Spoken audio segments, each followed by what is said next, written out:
Wear the Gown. Brought to you by CHI St. Vincent. For more than 2 years now, we've been telling gown stories in an effort to remind all of us to take full responsibility for our own health care. Well, today we're going to test you to see how much you know. Here's Craig O'Neill. We now take you inside CHI St. Vincent's Diagnostic Clinic to test your health care IQ. Physician assistant Laura O'Hearn will give you the symptoms. You tell us the problem.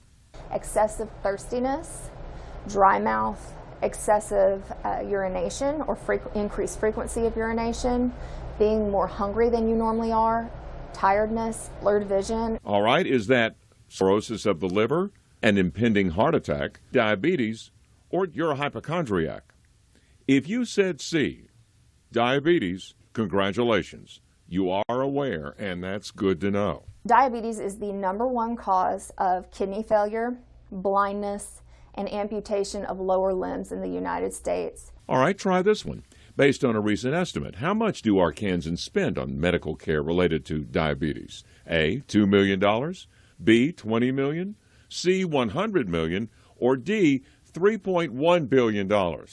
Tell them, Laura. In 2015, the CDC estimated that ARKANSANS spent $3.1 billion on diabetes-related care.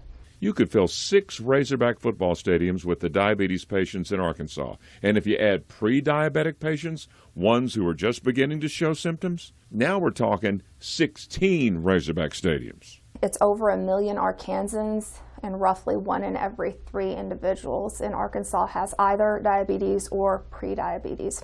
A condition so widespread, chances are you know someone who has to monitor their blood sugars and take medication. But there are myths that have evolved.